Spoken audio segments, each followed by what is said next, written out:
Whoa, whoa, whoa. Stop right there. This channel is not intended for kids under the age of 13. So if you're under the age of 13, please leave.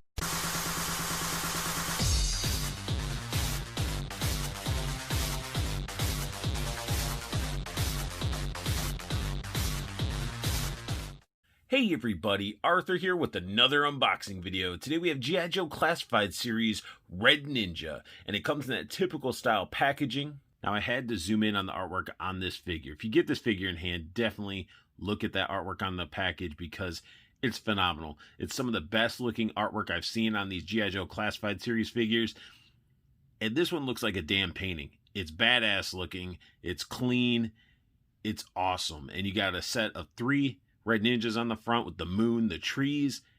Beautiful art. Continuing with that really clean artwork on the side, it looks awesome. Really, this section right here is super clean and awesome. And then when it gets down here, it's just sort of like, okay, it's his body and stuff. I wish they would have done something like they did on the front, some other something. Because you're just seeing this massive part of his body.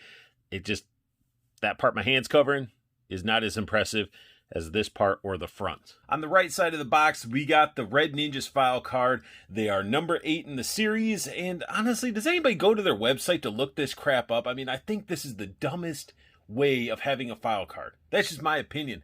This isn't a video game. I want a classic file card. Continuing with all the other standard release G.I. Joe Classified Series, we get the back of the box with that amazing artwork. And finally, we got the Red Ninjas to check off this back. And all we're really waiting for are these dang alley vipers. Come on, Hasbro, drop them already. Now, you know, if you're picking up a G.I. Joe figure, you're pretty much going to get some sort of backpack of some sort. And the Red Ninja comes with a red scabbard, in a sense. Got some storage for those weapons, which is a good thing. And it actually looks like decent storage. The Red Ninja comes with a pair of hatchets or axes, whatever you want to classify them. All the weapons that come with this figure we've seen before with that exclusive Snake Eyes. So if you didn't pick that up, here's your chance to get these weapons. These things are sculpted great. I just wish they would have made them look a little bit different than the ones that came with Snake Eyes. Maybe paint the wraps red or something like that. But instead we get it in this black plastic. We also get a pair of sais, which these sais are awesome. The only thing is we don't get those nice sai holding hands where you can have like 2 fingers on this side, 2 fingers like this side, and this going through the middle. In fact, the Ninja doesn't come with any alternate hands. The last pair of weapons that we get, as I've noticed, these are all in pairs that I've been showing. We get some little like wall climbing sickles or hooks or whatever you want to call them. These things are sculpted great. I like them. All the weapons, honestly, I cannot complain because they look really cool. I just, you know, the only thing I could say is like add a little bit of red paint to make them stand out compared to Snake Eyes' weapons. But then again, they are ninjas from the same clan, so maybe it's just universal weapons. The Red Ninja also comes with this really long sword, like a Nadachi type of sword, I guess. I mean, if I'm getting it wrong, don't kill me. But it's pretty cool. The blade's nice. The handle is definitely wrapped up there with all that sculpted in detail. And then we also get a little bit of a blurry, there we go, serrated edge on there, which is always a nice added detail. Now, you can't be a ninja without a Ninjato. And yes, this is a Ninjato. It's a straight bladed sword. Looks very, very similar to a katana, but as you can see, there's not really much of a swoop going on here. But the handle looks great. Again, let me focus in on there. And just the whole blade and everything looks really nice. The Red Ninja up close looks great. I love the little, I guess, mask. It's like skull-like. It's got some teeth on there. It's glossy. I love the pale skin, the white eyes. It just looks like a soulless, evil ninja. Now, one thing on the top, you can see right up at the top there, they have the Cobra logo. It's weird because there's like a Arashikage logo on the actual packaging, so I wonder what made them change that to the Cobra logo, but still looks pretty good. We do get texture throughout this figure, and the texture looks awesome. The uses of matte and glossy is great. Like, basically, this thing is the Snake Eyes buck throughout with a overlay, in a sense. So we get this, like, bright red sling shoulder armor with some, I guess, painted on throwing stars. Why couldn't those have been removable? That would have been cool. That would have been a reason to have some pegs on stuff. You know, you peg them in or something like that. That would have been really cool. Armor looks pretty good. Yes, it is red plastic. They didn't add wash to it or anything. It's got texture throughout. I do like they added the paint to the belts, the gloss to like the scales. Looks awesome. Armor down the arms look pretty good. And again, we've seen this sculpt before. It's just painted differently, and it's straight up snake eyes. Then what else we get new is we get this like loincloth, again utilizing the texture and glossy paint. You got a spot right there for a sword on the right. And I really like this whole, you got double butt flaps, and more storage. So this thing's going to be holding all his weapons and probably look pretty decent doing it. And again, it's just a red and maroon motif, snake eyes with rubbery overlay here, and a whole new head sculpt that looks freaking badass. Let's go ahead and dive into articulation with this. He can look full 360. We can get him to look down and bury his face with his little collar. Can look up. Even has that neck joint. It's tons of attitude you can get out of him. So, I mean, it is that snake eyes articulation. Even with the little arm pieces, his arms go up. Bicep swivel, double jointed elbow, wrist rotation, and the bend is going in the right way.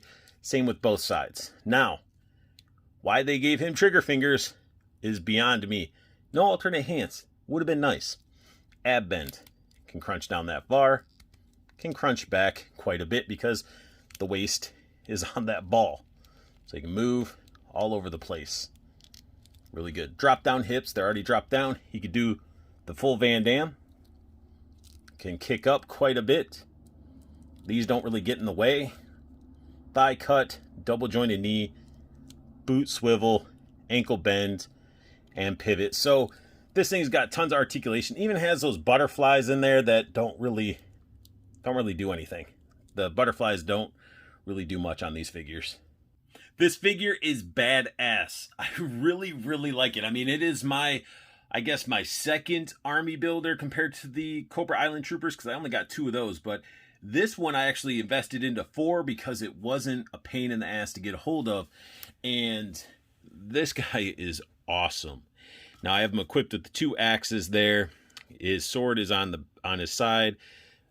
The storage that he comes with is amazing. Got the size on the back, big sword, and the sickles on the top. Don't know if you're going to be grabbing those little sickles that way, but still, he can store all of his accessories, and they look good. The only thing that's a bummer is you really can't switch around the weapons too much. Like how I have them equipped is pretty much where you want to have them equipped, because the bottoms of the axes aren't really rounded or anything, so it doesn't really, I mean, I'm sure you could probably cram them in this, but all these connectors are meant for like round stuff, not like flat and wide like the bottoms of these axes. So yeah, I'm sure you can make it work, but I would say try to at least have 2 items in his hand so you can equip all his gear. Unless you're not going to equip him with all his gear, then you don't have to have him with all the stuff, but it's a pretty awesome looking figure. The Red Ninja looks great in hand, and I like the new stylized look. I mean, it's not your typical Red Ninja look, but I dig it. And, you know, you get him to pose up very, very well with all his accessories. I just wish we got some alternate hands, you know, instead of some trigger finger hands, but it does support the blades a little bit, so you can see how this one sort of moves, and the trigger finger supports it. But definitely a really sweet looking figure. For what they did with it, with the mainly a lot of it, the color is coming from the plastic, and then there's the gloss paint. Like they did a great job on this figure. And here we have it. I got my 4 Red Ninjas with their leader Storm Shadow sort of in front, and it looks badass. I can see why people are into army building. My budget and shelf space just does not really fit for me to expand beyond like 4. I'm doing a special exception for the new troopers that are coming out, like the Cobra troopers, because I got 2 of the Island troopers, and I figure let's get 6 more, 3 per banded Island trooper, so they're basically squads of 4, and I'll be good with those. But every other trooper, like the Viper and so on and so forth, I'm just going to aim for 4, because as you can see with this shot, it looks awesome. I've seen some amazing shots where people have bought many, many more, and that's okay if you have the room and you got the budget for it. But I'm keeping my troop building down to a minimum of 4, and it looks awesome. I really love the way these Red Ninjas turned out. The new design, I know a lot of people don't care for it, or they didn't like it when they first saw it. I love it. I think these are just like ninjas that would be jumping out of the shadows, doing whatever Storm Shadow tells them to do, even whatever Cobra Commander tells them to do. It's awesome. And with being a big ninja samurai fan, these look great. I mean, you can't, like, if you're into like Mortal Kombat and stuff, you've been dealing with this sort of look in a ninja for a while with Storm Shadow, with Sub-Zero and Scorpion and Reptile and all them. So why can't G.I. Joe evolve? You know, get away from that basic pajama ninja. Let's evolve with the times. And I think they did a hell of a job on them. Looks great. You got the best buck on it for the articulation. I mean, definitely gets my stamp of approval. And that sums up my unboxing and review of the new G.I. Joe Classified Series Red Ninja. If you guys like what you saw, please hit that thumbs up. If you're new to my channel, hit that subscribe button, as it will mean the world to me. And if you want to stay in the know with when I'm posting out videos, hit that silver bell notification. And make sure you guys show some love. Check out Nate's Toys and Collectibles. That's where I'm getting my G.I. Joe Classified series that are not exclusives. And definitely check it out, because that's how you can get a couple of these guys without buying cases and things like that. I do believe that the Red Ninjas were 1 per case. Nate was allowing you to buy just the Army Builders, so I got 4 Red Ninjas straight from them. So definitely check them out. Links down below. And I want you guys to, most importantly, have the best luck hunting, keep on collecting, and have a beautiful day.